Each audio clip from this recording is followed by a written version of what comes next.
Question number 1, Chhattisgarh के प्रसिद्ध रंगकर्मी दीपक विराट का संबंध निम्नलिखित में से किस जिला से है? ऑप्शन ए रायगढ़ जिला से, ऑप्शन बी रायपुर जिला से, ऑप्शन सी जांजगीर चांपा जिला से, ऑप्शन डी राजनांदगांव जिला से। इस क्वेश्चन का राइट आंसर होगा ऑप्शन डी राजनांदगांव जिला से। राजनांदगांव जिला के नाचा के लोकप्रिय कलाकार और संगीत नाट्य अकादमी अवार्ड प्राप्त लोक कलाकार दीपक विराट का हाल ही में राजनांदगांव में निधन हो गया है। हबीब तनवीर ने उन्हें अपने सबसे चर्चित नाटक चरणदास चोर के चरणदास का रोल दिया था। हबीब तनवीर के नए थिएटर में चरणदास चोर के रूप में उन्होंने राष्ट्रीय व अंतर्राष्ट्रीय ख्याति अर्जित की है। संगीत नाट्य अकादमी सम्मान से सम्मानित दीपक विराट जिन्होंने बाद में अपने काम के साथ विराट जोड़ लिया। अपनी अभिनय क्षमता व वाकई में विराट थे। हबीब तनवीर द्वारा निर्देशित नाटक लाला सोहरत राम, मिट्टी की गाड़ी, आगरा बाजार, कामदेव का अपना, बसंत ऋतु का सपना, देख रहे हैं नैन, जिन लोहार नहीं देखिया वो जन्म नहीं हिरमा की अमर कहानी जैसे नाटकों का काम किया है। क्वेश्चन नंबर 2, छत्तीसगढ़ के माउंटेन गर्ल के नाम से विख्यात नैना धाकड़ का हाल ही में किस पर्वत चोटी के बेस कैंप पर राष्ट्रीय ध्वज फहराई है? Option A Kilimanjaro, option B Mount Everest, option C Godwin Austen, option D Kangchenjunga. इस क्वेश्चन का राइट आंसर होगा ऑप्शन बी माउंट एवरेस्ट। हाल ही में छत्तीसगढ़ के पर्वतारोही नैना धाकड़ ने माउंट एवरेस्ट के बेस कैंप पर भारतीय ध्वज लहराया है, लेकिन जल्द ही वह बस्तर के परचम दुनिया के सबसे ऊंचे चोटी माउंट एवरेस्ट में लहराने वाली है। पर्वतारोहण के जरिए लगातार बस्तर का मान बढ़ाने वाली बस्तर की बेटी नैना धाकड़ एक बार फिर माउंट एवरेस्ट के बस्तर के परचम लहराने का रिकॉर्ड बनाने की तैयारी में है। नैना धाकड़ माउंट एवरेस्ट में पहुंचने वाली वह बस्तर की एक ऐसी पहली शख्सियत बन जाएगी। छत्तीसगढ़ के बस्तर के छोटे से गांव डाकरागुड़ा की बेटी नैना धाकड़ ने पूरे देश में अपना लोहा मनवा लिया है। इस धाकड़ गर्ल ने मनाली से लेह खारदुंगला के श्रृंखला में फतह कर उन्होंने तिरंगा फहराया है। क्वेश्चन नंबर 3, हाल ही में छत्तीसगढ़ के मुख्य सचिव के कार्यभार किसे दिया गया है? Option A doctor Shailendra Shukla, option B Amitabh Jain, option C Subrat Sahu, option D doctor Kamalpreet Singh. इस क्वेश्चन का राइट आंसर होगा ऑप्शन सी सुब्रत साहू। छत्तीसगढ़ शासन के अपर सचिव सुब्रत साहू को बड़ी जिम्मेदारी दी गई है। अब वे अपने वर्तमान कार्य के साथ साथ मुख्य सचिव के कार्यभार भी संभालेंगे। मुख्य सचिव अमिताभ जैन को कुछ दिन पहले कोरोना से संक्रमित हो गए थे। इसी लिहाजे से उन्होंने अवकाश पर होने की वजह से सुब्रत साहू को मौजूदा जिम्मेदारी के साथ साथ चीफ सेक्रेटरी का भी जिम्मेदारी संभालेंगे। 1992 बैच के ACS सुब्रत साहू अभी सीएम के CS के साथ ही यह गृह एवं जेल विभाग और ऊर्जा विभाग, इलेक्ट्रॉनिक्स एवं सूचना प्रौद्योगिकी, वाणिज्य एवं उद्योग भी संभाल रहे हैं। क्वेश्चन नंबर 4, हाल ही में छत्तीसगढ़ सरकार ने निम्नलिखित में से किन्हें छत्तीसगढ़ वीरनी पुरस्कार से सम्मानित किया गया है? ऑप्शन ए तीजनबाई दूती चंद व अनीता श्रीवास को, ऑप्शन बी बुधरी ताती, केस कुंवर पनिका व लक्ष्मी करियारे को, ऑप्शन सी रेबिका मेमन जॉन व शुभा मृगदल को व अमीरा शाह को, ऑप्शन डी उपरोक्त सभी को। इस क्वेश्चन का राइट आंसर होगा ऑप्शन डी उपरोक्त सभी को। छत्तीसगढ़ सरकार द्वारा पहले वीरनी पुरस्कार विजेताओं की घोषणा की गई, जिसमें पुरस्कार पाने वालों में अमीरा शाह, तीजनबाई दूती चंद, शुभा मृगदल और रेबेका मेमन जॉन, सबा हाजी, राणा साफी, बुधरी ताती, केस कुंवर पणिका, अमिता श्रीवास, लक्ष्मी करियारे, यशिका दत्त और अंकिता गुप्ता और सविता अवस्थी जैसे नाम शामिल हैं। छत्तीसगढ़ सरकार ने छत्तीसगढ़ वीरनी पुरस्कार का ऐलान कर दिया है। बाबा साहब भीमराव अंबेडकर के जन्मदिन के अवसर पर 14 अप्रैल को एक वर्चुअल कार्यक्रम में पुरस्कार विजेताओं को सम्मानित किया गया। पुरस्कार पाने वालों में छत्तीसगढ़ और देश के अन्य हिस्सों की वे महिलाएं शामिल हैं जिन्होंने जिन्होंने अपने विभिन्न क्षेत्रों में उत्कृष्ट काम किया है। उन्होंने कानून, शिक्षा, साहित्य, इतिहास, संगीत, बिजनेस, खेल, कानून व्यवस्था, सामाजिक कार्यों से जुड़ी महिलाएं हैं। इन पुरस्कारों को स्मार्ट सिटी रायपुर के मेयर एजाज ढेबर ने शुरू किया है। मुख्यमंत्री भूपेश बघेल ने इन पुरस्कारों को प्रदान करेंगे। पुरस्कार विजेताओं को स्थानीय लोक कला, हस्तकला और कलाकारी के प्रतिनिधित्व करता हुआ हैम्पर दिया जाएगा। छत्तीसगढ़ सरकार ने मंझे हुए कलाकारों के साथ मिलकर डोकरा ट्राइबल आर्ट की ट्रॉफी तैयार कराई है, जिनमें से एक महिला को दिखाया गया है कि जो स्वयं के ताज पहन रही है। साथ ही इस बहाने से सरकार ने अपनी संकल्प को प्रदर्शित करना चाहती है कि वह छत्तीसगढ़ के महिलाओं को हर क्षेत्र में बराबरी के अवसर दिए जाते हैं। क्वेश्चन नंबर 5, राष्ट्रीय ई पंचायत पुरस्कार में छत्तीसगढ़ को कौन सा स्थान प्राप्त हुआ है? ऑप्शन ए पहला स्थान, ऑप्शन बी दूसरा स्थान, ऑप्शन सी तीसरा स्थान, ऑप्शन डी पांचवा स्थान। इस क्वेश्चन का राइट आंसर होगा ऑप्शन बी दूसरा स्थान। केंद्रीय पंचायती राज मंत्रालय द्वारा दिए जाने वाले राष्ट्रीय पंचायत पुरस्कार 2021 के अंतर्गत छत्तीसगढ़ को 12 पुरस्कार प्राप्त हुए हैं।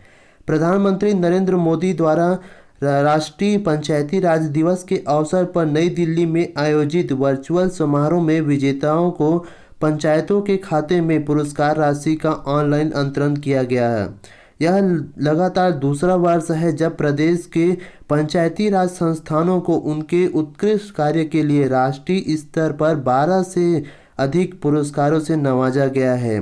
वर्ष 2020 में भी प्रदेश के ई पंचायत पुरस्कार में और 11 पंचायती राज पुरस्कारों के विभिन्न श्रेणी में पुरस्कृत किया गया था।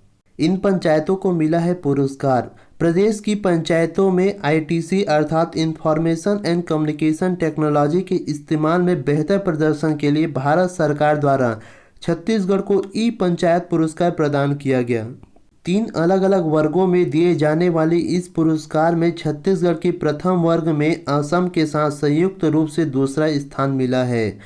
वहीं केंद्रीय पंचायती राज मंत्रालय द्वारा कोंडागांव जिला पंचायत, गरियाबंद और तिल्दा जनपद पंचायत तथा सरगुजा जिला के अंबिकापुर विकासखंड के सरगवा, लुंड्रा विकासखंड के रीरी, बालोद जिला के गुंडरदेही विकासखंड के महुदा, कबीरधाम जिले के सहसपुर लोहारा विकासखंड के महाराटोला, रायपुर जिला के आरंग विकासखंड के बहरा ग्राम पंचायत को दीनदयाल उपाध्याय पंचायत सशक्तिकरण पुरस्कार दिया गया है।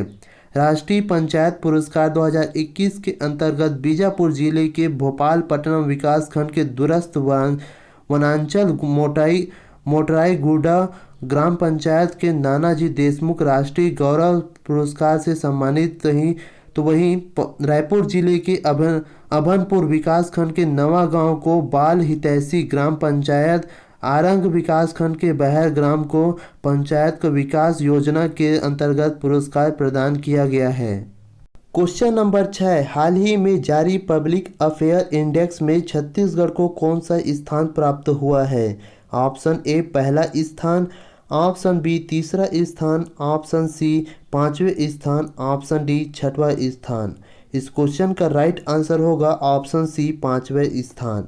बेंगलुरु स्थित पब्लिक अफेयर सेंटर ने हाल ही में पब्लिक अफेयर इंडेक्स 2020 की रिपोर्ट जारी की है, जिसके मुताबिक केरल को भारत का सबसे अच्छा शासित राज्य है, जबकि उत्तर प्रदेश इस श्रेणी में सबसे नीचे पायदान पर है। इस सेंटर के अध्यक्ष इसरो के पूर्व प्रमुख के कस्तूरी रंगन हैं, जिनकी देखरेख में रिपोर्ट तैयार हुई है। रिपोर्ट में अलग अलग कैटेगरी के आधार पर भी राज्यों की रैंकिंग बांटी गई है। क्वेश्चन नंबर 7, देश के जाने माने संगीतकार व निर्देशक कल्याण सेन का संबंध छत्तीसगढ़ के किस शहर से था? ऑप्शन ए किरोड़ीमल रायगढ़ से, ऑप्शन बी खैरागढ़ राजनांदगांव जिला से, ऑप्शन सी मस्तूरी बिलासपुर से, ऑप्शन डी रायपुर से। इस क्वेश्चन का राइट आंसर होगा ऑप्शन डी रायपुर से। इंदिरा कला संगीत विश्वविद्यालय खैरागढ़ के वाइस चांसलर रह चुके डॉक्टर अरुण कुमार सेन और शास्त्रीय गायिका स्वर्गीय डॉक्टर अनीता सेन के बड़े बेटे कल्याण सेन ने फिल्म नगरी में लगभग 40 साल तक संगीत के क्षेत्र में काम किया है। रायपुर के कमला देवी संगीत महाविद्यालय के प्राचार्य रह चुके कल्याण सेन ने छत्तीसगढ़ी फिल्मों में भी संगीत दिया है। लता मंगेशकर से कल्याण सेन ने छत्तीसगढ़ी फिल्म भकला के लिए छूट जाही अंगना द्वारी जैसे गीत गवाए थे।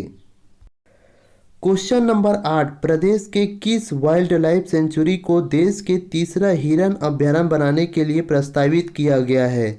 ऑप्शन ए तमोर पिंगला अभ्यारण्य सूरजपुर, ऑप्शन बी सीता नदी अभ्यारण्य धमतरी, ऑप्शन सी बादलखोल अभ्यारण्य जसपुर, ऑप्शन डी भरमदेव अभ्यारण्य कबीरधाम। इस क्वेश्चन का राइट आंसर होगा ऑप्शन सी बादलखोल अभ्यारण्य जसपुर। बादलखोल अभ्यारण्य छत्तीसगढ़ राज्य के जसपुर जिले में अवस्थित है। यह जिला मुख्यालय से 90 किलोमीटर की दूरी पर स्थित है। यह आरक्षित वन खंड पूर्व में जसपुर महाराजा के शिकारगृह था। जसपुर जिला के फरसबार गांव के वन परिक्षेत्र को विशेष तौर पर चिन्हांकित किया गया है। इस अभ्यारण्य में तेंदुआ, चीतल, कोटरी, जंगली सुअर, जंगली बिल्ली, भालू, लकड़बग्घा, सियार, सेही, खरगोश, गोह, मोर आदि वन्य प्राणी भी पाए जाते हैं। क्वेश्चन नंबर 9, हाल ही में चर्चा में रहे धर्मपाल सैनी, जिन्हें बस्तर के ताऊजी के नाम से भी जाना जाता है, स्वतंत्रता सेनानी व सामाजिक कार्यकर्ता, जिन्हें किस वर्ष पद्मश्री पुरस्कार से सम्मानित किया गया था? ऑप्शन ए वर्ष 1992 में, ऑप्शन बी वर्ष 1995 में, ऑप्शन सी वर्ष 2002 में, ऑप्शन डी वर्ष 2012 में। इस क्वेश्चन का राइट आंसर होगा ऑप्शन ए वर्ष 1992 में। बस्तर के ताऊजी के नाम से मशहूर धर्मपाल सैनी एमपी के धार जिले के रहने वाले सैनी 1976 में पहली बार बस्तर आए थे। अब तक हजारों को डॉक्टर, इंजीनियर व प्रशासनिक अधिकारी तैयार कर चुके हैं सैनी। विनोबा भावे के शिष्य रहे सैनी को 1992 में पद्मश्री पुरस्कार से सम्मानित किया गया था। नक्सलियों के कब्जे से रिहा हुए कोबरा कमांडो राकेश्वर सिंह की सुरक्षित वापसी में भी सबसे अहम भूमिका पद्मश्री धर्मपाल सैनी की ही मानी जा रही है। क्वेश्चन नंबर 10, प्रदेश के किस अंचल के लोगों के द्वारा आमा तिहार मनाया जाता है? ऑप्शन ए बस्तर संभाग द्वारा, ऑप्शन बी सरगुजा संभाग के लोगों के द्वारा, ऑप्शन सी बिलासपुर संभाग के लोगों के द्वारा, ऑप्शन डी दुर्ग संभाग के लोगों के द्वारा। इस क्वेश्चन का राइट आंसर होगा ऑप्शन ए बस्तर संभाग के लोगों के द्वारा। नई फसल के आने के बाद पूर्वजों और देवी देवताओं को फल या अन्न भेंट करने के पश्चात ही आदिवासी समुदाय द्वारा नई फसलों का उपभोग करता है। इस क्रम में बस्तर के आमा तिहार बड़ी श्रद्धा के साथ मनाया जाता है। दरअसल यह आमा तिहार आम लगाओ आम अमर हो जाओ की अवधारणा को प्रतिपादित करते हुए वर्षों पहले आम रोपने वाले अपने पूर्वजों को याद करने के लिए महापर्व है। बस्तर की आदिवासी संस्कृति काफ़ी समृद्ध है और पूरी तरह वैज्ञानिक भी है, इसलिए आदिम संस्कृति के प्रेरक माना जाता है। बस्तर में आम की फसल आने के बाद ही जो त्यौहार मनाया जाता है उन्हें मरक्का या आमा त्यौहार कहा जाता है। दोस्तों, यदि आप हमारे चैनल में नए हैं तो हमारे चैनल को सब्सक्राइब कर हमें सपोर्ट करें। वीडियो अच्छा लगे तो ज़्यादा से ज़्यादा लाइक और दोस्तों में शेयर करना ना भूलें। इस वीडियो के पीडीएफ प्राप्त करने के लिए ज्वाइन कीजिए हमारे टेलीग्राम चैनल @CGPSC एग्ज़ाम या CG धरोहर।